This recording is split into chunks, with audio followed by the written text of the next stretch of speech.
I was already used to being invisible, but nothing prepared me for what my father did that night. My dad had always favored my brother. During his engagement party, he pointed straight at me. "I only have one child," he said with disdain. The words echoed through the grand ballroom like a gunshot. For a second, nobody moved. Then laughter erupted from the 75 VIP guests packed beneath crystal chandeliers. Business partners, family friends, local politicians, people who had watched me grow up, laughed as if my humiliation were part of the entertainment. I stood frozen beside the champagne tower. My brother smirked into his glass. My father's arm remained draped proudly around him, as though I were a stranger who had wandered in off the street. The room blurred. I could hear forks clinking against plates, glasses tapping together, whispers spreading from table to table. My chest felt hollow, but years of practice kept my face calm. Showing pain would only make them enjoy it more, so I said nothing. I simply stood there, swallowing the familiar ache that had followed me my entire life. Then the ballroom doors burst open. A decorated 4-star Admiral rushed inside. His eyes locked onto mine. Within seconds, he crossed the room, wrapped me in a trembling hug, and broke down in tears. I thought you didn't survive," he whispered. "Dear Lord." And suddenly every laugh in the room died. The silence that followed the Admiral's words felt heavier than the laughter that had filled the room moments earlier. As dozens of confused faces turned toward us, memories I had spent years burying came rushing back. My name is Ethan Carter, and for most of my life, I existed in my family as an afterthought. My younger brother Ryan was the golden child. He was charming, outgoing, and seemed to possess a natural ability to win people's approval. My father adored him. Every achievement Ryan earned was celebrated like a national holiday. Every mistake he made was excused before anyone could criticize him. I, on the other hand, was the quiet one. When I earned top grades, my father asked why they weren't higher. When I won competitions, he reminded me that Ryan was better with people. When relatives praised me, he quickly changed the subject to my brother.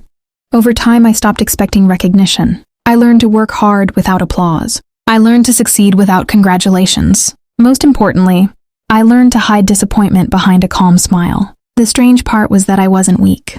I simply understood something my father never did. Validation from people who refuse to value you is a losing game. Still, part of me never stopped hoping he would see me as his son. That hope kept getting smaller every year. By the time of Ryan's engagement party, I had already built a successful life away from the family business. Yet in their eyes, I was still the overlooked child standing in my brother's shadow. What none of them knew was that my past contained secrets far bigger than any of them could imagine, and the Admiral standing beside me had just opened a door that my father desperately wished had remained closed. The engagement party itself had been a masterclass in quiet humiliation. Long before my father made his public declaration, the message had already been delivered in smaller, more deliberate ways. My invitation arrived weeks later than everyone else's. At the venue, I discovered my assigned seat wasn't with family, but at a distant table near the service entrance. From there, I had a perfect view of waiters moving in and out of the kitchen, while the rest of the family occupied the center of the ballroom. Nobody explained it. Nobody had to. The message was clear enough. As guests arrived, my father greeted influential businessmen with warm handshakes and broad smiles. Whenever he introduced Ryan, pride radiated from his face. But when his eyes briefly passed over me, he offered only a polite nod before continuing his conversations. I noticed everything, the slight pause before mentioning my name, the way relatives looked toward my father before deciding whether to acknowledge me, the subtle smirks exchanged between family friends. Even Ryan participated in the performance. During dinner, he raised a glass and thanked nearly everyone who had supported him. He thanked mentors, colleagues, old classmates, and even neighbors.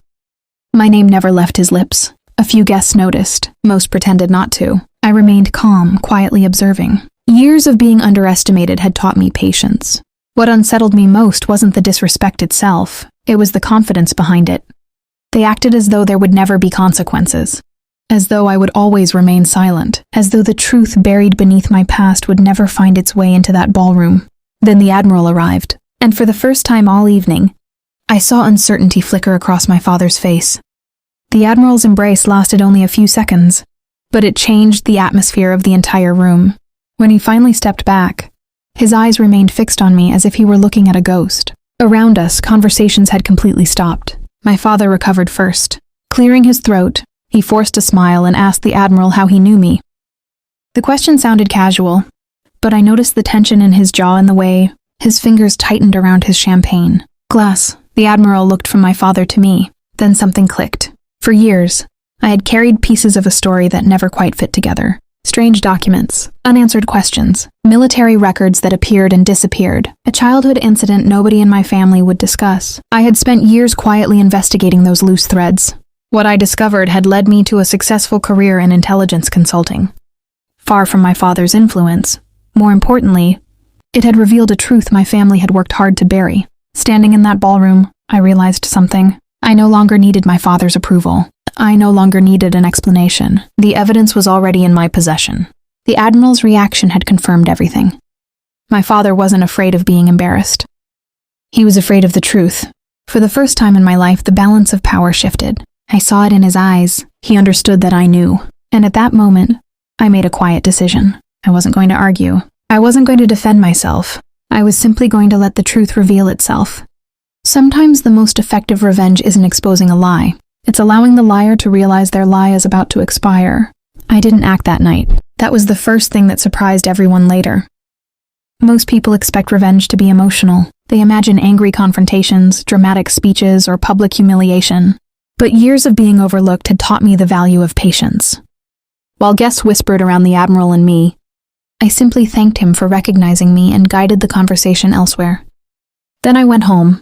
Over the following weeks, I focused on facts. My work in intelligence consulting had trained me to separate emotions from evidence. Assumptions meant nothing. Documentation meant everything.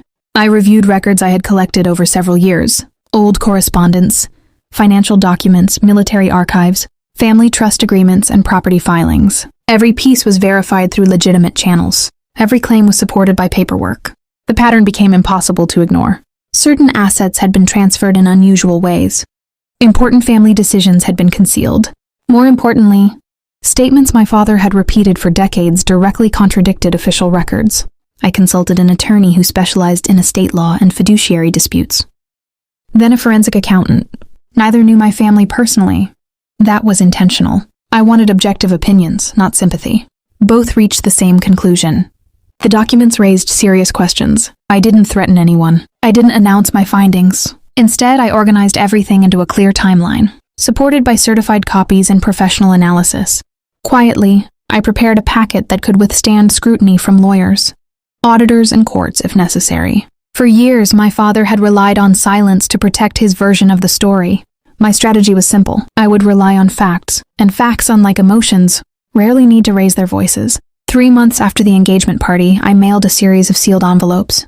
No warnings, no dramatic announcements. Just carefully organized evidence delivered to the people who needed to see it. One packet went to the attorneys overseeing the family trust. Another went to the board members of the company my father controlled. A third was sent directly to my father. Inside each envelope was the same timeline. Official records, financial documents, and independent professional findings. Nothing was exaggerated. Nothing was speculative. The truth was enough. Then I waited. The first signs appeared quietly. Board meetings were suddenly rescheduled. Outside auditors were brought in. Lawyers began requesting additional documentation. Phone calls that had once been ignored were now returned within hours. My father tried to dismiss the concerns at first. But facts have a way of creating their own momentum. Every answer raised new questions. Every question led back to the documents. I never attended a single meeting. I never made a public statement. Instead, I watched from a distance as the image my father had spent decades building began to crack under the weight of verified evidence. The most memorable moment came during a board review. One director reportedly placed my report on the table and asked a simple question. Why was this hidden for so long? Nobody had an answer. Not even my father. The consequences unfolded exactly as they should. Not through revenge, but through accountability. For years, I had been treated as if my voice carried no value.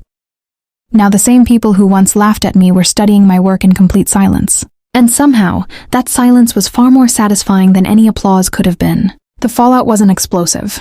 It was gradual, realistic, and impossible to stop once it began. Within weeks, my father's reputation started changing. People who had once accepted his version of events without question became noticeably cautious around him. Business associates, who used to seek his approval, began asking uncomfortable questions. Some remained loyal. but many simply distanced themselves until the facts became clear. My brother struggled the most. For years, he had benefited from being the favored child. Now he found himself caught between loyalty to our father and the evidence, sitting in front of him. The confidence that had always come so easily to him was replaced by uncertainty. Several relatives contacted me privately. Some offered apologies. Others admitted they had witnessed unfair treatment for years but had never spoken up. Their messages were appreciated, though they arrived far too late to repair the damage. What surprised me most was my own reaction. I didn't feel triumphant. I felt lighter. The greatest consequence wasn't what happened to my father's standing in the community. It was what happened to my sense of self-worth. For the first time, I stopped measuring my value through the eyes of people who had already decided who I was. That lesson is why this story matters. Many people spend years chasing validation from parents, partners, bosses, or friends who refuse to give it. They believe being ignored means they are unworthy. It doesn't. Sometimes the real victory isn't proving others wrong. It's finally realizing their opinion was never the measure of your worth in the first place. And once you understand that, nobody can take your power away again. A year later, the engagement party felt like a scene from someone else's life. The investigations had concluded. The legal disputes were settled. The family trust was restructured under independent oversight, and several long-hidden records had finally become part of the official record. My father and I rarely spoke, not because of anger, because there was simply nothing left to argue about. The truth had already said everything that needed to be said. Ryan eventually reached out. For the first time in our lives, we had an honest conversation without our father's influence hanging over us. It wasn't a perfect reconciliation, but it was real. Sometimes healing begins not with forgiveness, but with honesty. As for the Admiral, he became an unexpected friend. Over countless conversations, he helped fill in pieces of my past that had been missing for decades. The answers didn't erase old wounds, but they gave them context. Most importantly, I found peace. Not the satisfaction of winning, not the pleasure of watching someone fall. Peace comes when you stop carrying the weight of proving your worth. For years, I believed my father's rejection was a reflection of who I was.